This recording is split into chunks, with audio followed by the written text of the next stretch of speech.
दोस्तों नमस्कार, मैं कृष्ण तेजा इंश्योरेंस प्लानर अपना अपने यूट्यूब चैनल पर स्वागत करता हूं। और आज हम बात करेंगे म्यूचुअल फंड सही है। हाँ जी दोस्तों, म्यूचुअल फंड सही है मगर एलआईसी के बाद। और आगे बढ़ने से पहले दोस्तों, अगर आप इस चैनल पर नए हो तो इस चैनल को सब्सक्राइब कीजिएगा। आपको इंश्योरेंस से रिलेटेड हर जानकारी आपको यहाँ पर मिलेगी। और अगर आपको ये वीडियो अच्छा लगे तो लाइक कीजिए और अपने फ्रेंड सर्कल में इसको शेयर भी जरूर कीजिए। मेरे लिए आपका ये शेयर बहुत मायने रखता है और आप मेरे परिवार की तरह हो, परिवार के मेंबर की तरह हो। आपकी जो रिक्वायरमेंट है इंफॉर्मेशन के रिलेटेड, वो जो भी मेरे पास इंफॉर्मेशन या नॉलेज है वो आपको मैं प्रोवाइड करवाता रहूँगा। हाँ, तो दोस्तों म्यूचुअल फंड सही है। आज तक हम तकरीबन पिछले कुछ सालों से हर टीवी चैनल पर एक ऐड आती है, म्यूचुअल फंड सही है यार। और इस साल जब लॉकडाउन हुआ तो हमारे एक मेंटर हैं स्मिथ श्रीवास्तव, बीमा गुरुकुल वाले, उन्होंने एक स्टेटमेंट दिया था, बीमा म्यूचुअल फंड सही है मगर एलआईसी के बाद। वो कैसे, आइए हम आगे जानते हैं। हम तकरीबन जब मैं फील्ड में जाता हूं तो बहुत सारे लोगों का ये कहना होता है कि एलआईसी हमें रिटर्न इतना नहीं देती।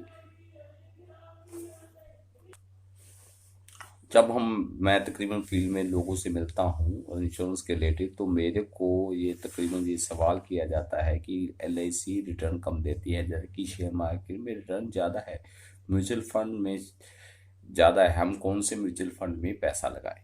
मैं मानता हूं कि म्यूचुअल फंड में रिटर्न ज़्यादा है, शेयर मार्केट में रिटर्न ज़्यादा है, लेकिन उसके लिए आपको नॉलेज होना ज़रूरी है। अगर आप शेयर मार्केट में सीधा जाओगे बगैर किसी जानकारी के तो आप नुकसान ही उठाओगे। क्या आप शेयर मार्केट में जाने से पहले किसी शेयर का फंडामेंटल एनालिसिस करते हो, टेक्निकल एनालिसिस करते हो? उसका पी रेशियो क्या है, ईपीएस क्या है, बुक वैल्यू क्या है, प्राइस बुक वैल्यू क्या है, उसका डेप्थ कितना है, उसकी कैश फ्लो सर्कल कितने टाइम का। अगर आपको मालूम नहीं तो आपको शेयर मार्केट में नहीं जाना चाहिए। और दूसरा, जो म्यूचुअल फंड जो आजकल बहुत कंसेप्ट चला हुआ है, म्यूचुअल फंड का अर्थ होता है एक साझा साझा फंड। यानी कि आप जो पेमेंट उस फंड हाउस को देते हो तो उस फंड हाउस ने एक फंड मैनेजर ऑर्गेनाइज करके रखा हुआ होता है। वो आपकी पेमेंट को अलग अलग सेक्टर में, जैसे कि ऑटो सेक्टर में कुछ लगा दिया, कुछ फार्मा सेक्टर में लगा दिया, कुछ बैंकिंग सेक्टर में लगा दिया, कुछ बिजली सेक्टर में लगा दिया, कुछ एफएमसीजी सेक्टर में लगा दिया, तो आपको वो रिटर्न निकाल के देता है। और वो आपको रिटर्न निकाल के देता है। और जो आपको ये भी नहीं मालूम है कि कौन से फंड, म्यूचुअल फंड में पैसा लगाना चाहिए। म्यूचुअल फंड में भी चार तरह के ऑप्शन होते हैं कि ये ब्लू चिप फंड है, स्मॉल कैप है, मिडिल कैप है या लार्ज कैप है। ठीक है जी। और जो उसमें भी एक ऑप्शन और होता है, ये इक्विटी फंड, ग्रोथ फंड है, बैलेंस फंड है, सिक्योर फंड है या डेब्ट फंड है। वो उसको भी आपको जानकारी होनी चाहिए, नहीं तो आप म्यूचुअल फंड में जो उम्मीद करते हो रिटर्न की वो आप नहीं निकाल पाओगे, वो आपको नहीं मिलेगी। और इससे बचने के लिए मैं आपको एक सीधा सा फंडा देता हूं जो हमारे मेंटर ने हमको दिया, हमको नॉलेज दिया। कल पिछले लॉकडाउन के दौरान हमने बीमा को ज्वाइन किया, उन्होंने हमारे फाइनेंशियल प्लानिंग टूल्स बताए जो आप अपने क्लाइंट को बता सकते हो, वो मैं आपके साथ शेयर कर सकता हूँ। एक इंडेक्स फंड होता है जो एक इंडेक्स फंड होता है जो निफ्टी को रिप्रेजेंटिव करता है, निफ्टी फंड और सेंसेक्स फंड। निफ्टी फंड जो बना है वो नेशनल प्लस 50 कंपनी को मिलाकर बना है और जब ये स्टार्ट हुआ था 1996 में, तब इसकी बेस वैल्यू जो प्राइस वैल्यू थी 1000 के करीब।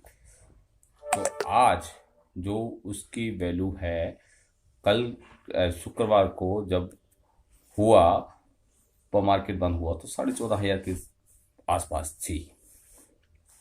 तो आपको कोई चिंता करने की ज़रूरत नहीं है। अगर आप इंडेक्स फंड में लगाते हो तो सीधा डायरेक्टली भी ऑनलाइन भी लगा सकते हो, इसमें इन्वेस्ट कर सकते हो। आपको ये चिंता करने की ज़रूरत नहीं कि फलां कंपनी डूब गई है या फलां कंपनी का रिजल्ट उम्मीद के मुताबिक नहीं है, वो उसका रिजल्ट जो फाइनेंशियल रिजल्ट है वो ख़राब निकला है, तिमाही रिजल्ट जो डिक्लेयर करती है उसमें इसका लॉस में जा रही है। आपको लगातार इन्वेस्ट करना होगा। अगर आप सोच रहे हो कि 1-2 साल में आप रिटर्न निकाल लोगे तो ये आपकी बहुत बड़ी भूल होगी, क्योंकि ये शेयर मार्केट का अधिकार रहा है कि हर 8 साल में इसमें मार्केट में करेक्शन आता है।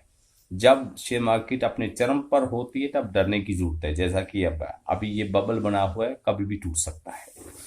और जब हमारी जो एक अखबार में भी, दैनिक भास्कर में भी आया था कि लोगों की वो हैबिट अभी तक चेंज नहीं हुई है कि जब शेयर मार्केट बढ़ रहा होता है तब लोग धड़ाधड़ इसमें, जो रिटेल निवेशक हैं उसमें इन्वेस्ट करते हैं, और जब मार्केट गिरती है, जब खरीदने का टाइम होता है तब वो बेचकर निकल जाना चाहते हैं और इस स्थिति में वो नुकसान उठाते हैं।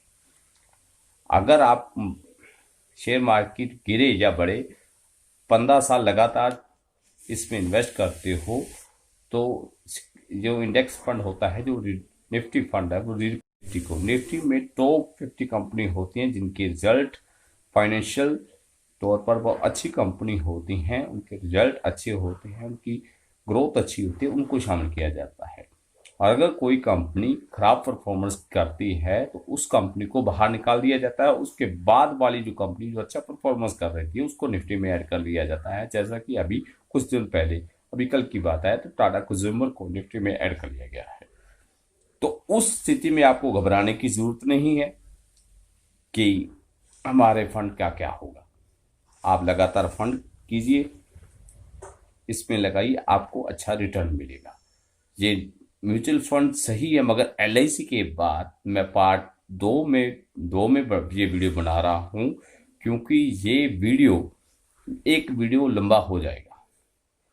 और LIC के बाद म्यूचुअल फंड क्यों सही है ये मैं आपको नेक्स्ट वीडियो में बताऊंगा। अगर आपको ये वीडियो अच्छा लगा हो तो लाइक कीजिए और शेयर कीजिए अपने फ्रेंड सर्कल में भी। और अगर मलोट या गिद्दड़वा एरिया में LIC के रिलेटेड कोई भी सर्विस, जैसे कि कोई रिवाइवल है या आपका SP अमाउंट आने वाला है या मैच्योरिटी है, तो आप मेरे से संपर्क कर सकते हो, कृष्ण त्रेजा इंश्योरेंस एडवाइजर।